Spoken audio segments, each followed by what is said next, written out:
ზოგჯერ ახალშობილს ჭიპის არეში გამობერილობა შენიშნავთ, რაც უფრო მეტად მკვეთრად გამოიხატება ხოლმე ტირილის დროს, როდესაც მუცლის წინა კედელი იჭიმება. რა არის ეს?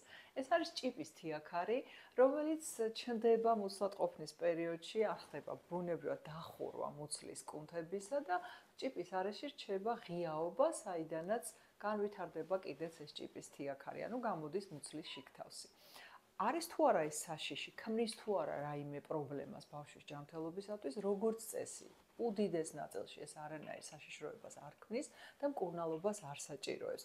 ხშირად ნახავთ, რომ ბავშვებს უკეთებენ ხოლმე სხვადასხვა ტიპის ქამარს, ან მონეტას აწებებენ ზევიდან სკოჩით, ან სხვა ლეიკოპლასტირით, რაც რა თქმა უნდა გამართლებული არც ერთ შემთხვევაში არ არის. დადგენილია, რომ ამ ღონისძიებების გარეშეც ჭიპის თიაქარი თავისთავად იხურება კუნთები და თავისთავად ქრება დაახლოებით წლის მაქსიმუმ წინახევრის ასაკისათვის.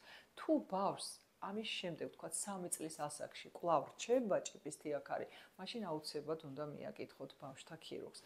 როგორც უკვე გითხარით, რაიმე საშიშროებას ეს არ ქმნის, მაგრამ თუ თქვენ ხედავთ, რომ ტირილის დროს გამობერილია, თუ ხედავთ, რომ ბავშვს ეჭვი გაქვთ, რომ ბავშვს აქვს ძლიერი ტკივილი, მოუსვენრობა, გარდა ამისა აქვს ღებინება, აუცილებლად მიმართეთ ექიმს. სხვა შემთხვევაში და მეტწილად, როგორც უკვე გითხარით, ჭიპის თიაქარი რაიმე საფრთხეს ბავშვის ჯანმრთელობას არ უქმნის და იკურნება თავისთავად.